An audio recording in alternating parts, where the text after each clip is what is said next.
আসসালামু আলাইকুম। রোদস cooking and blog থেকে আপনাদের স্বাগতম। আমি বিক্রমপুর থেকে বলছি। এখন ঢাকায় চলে এসেছি।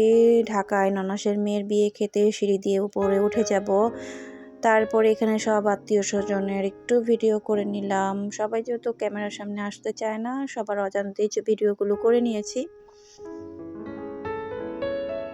তারপরে এখানে সব আত্মীয়-স্বজনদের সাথে মেয়ে ছবি তুলে নিচ্ছে, আমিও ছবি তুলে নিয়েছি। এখানে যার যার মতো সে এসে বসে আছে। তারপরে এখানে আমার হাজব্যান্ড, আমার ভাসুররা মেয়ের সাথে ছবি তুলে নিচ্ছিল। আমার ভিডিওগুলো আপনাদের কাছে ভালো লাগলে অবশ্যই লাইক, কমেন্ট, সাবস্ক্রাইব করে আমার চ্যানেলের পাশে থেকে যাবেন। এখানে ছেলেপক্ষ চলে এসেছে, গেট ধরেছে মেয়েরা। ভিডিওর কোনো অংশে যদি বিন্দু পরিমাণের ভালো লেগে থাকে তাহলে অবশ্যই চ্যানেলটাকে সাবস্ক্রাইব করে বেল আইকনটা চালু করে রাখবেন। আর আমি ভিডিও ছাড়ার সাথে সাথে আপনাদের কাছে নোটিফিকেশন যে পৌঁছায় আর আপনারা আপনাদের সময় সুযোগ বুঝে আমার ভিডিওগুলো দেখে নিতে পারেন। তারপরে এখানে সব ছেলেমেয়েরা একসাথে বউ এবং জামাইয়ের সাথে ছবি তুলে নিচ্ছে। আমিও ওদের গোছানোর মধ্যে থেকেই একটু ভিডিও করে নিয়েছি। তারপরেই তো ওরা সবাই যার যার মতো জায়গায় বসে পড়েছে।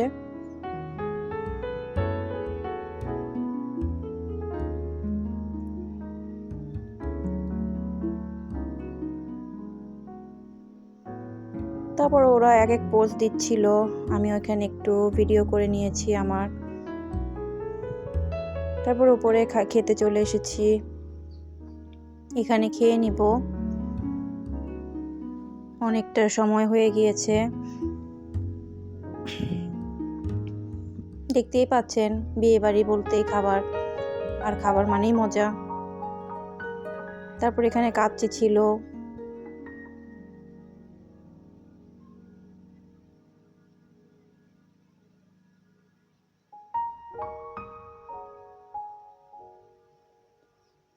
জর্দাও ছিল, বোরহানি ছিল, ফ্রাই ছিল।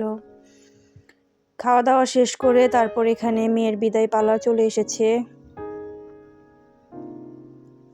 মেয়ের মামারা, মেয়ের আঙ্কেলরা, মেয়ের শ্বশুর সবাই সবার সাথে কথা বলে নিচ্ছে, বিদায় বুঝিয়ে দিচ্ছে মেয়েকে। এই সময়টা সব মেয়ের জীবনেই আসে, অনেক কষ্টের এবং কঠিন মুহূর্ত এটা। তারপরে এখানে খুবই হৃদয় বিদারক মুহূর্ত ছিল।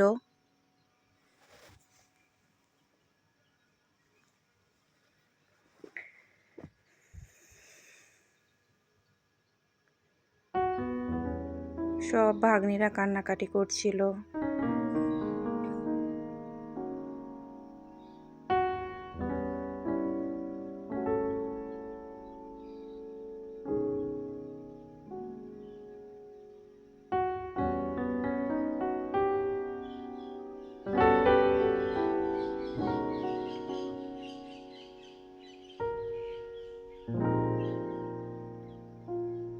এই সময়টা খুবই কষ্টের।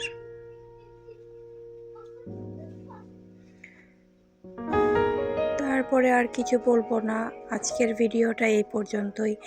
সবাই ভালো থাকবেন, সুস্থ থাকবেন, আমার জন্য দোয়া করবেন। আসসালামু আলাইকুম, আল্লাহ হাফেজ। আর ভিডিওটা কেমন লেগেছে অবশ্যই কমেন্ট করে জানাবেন।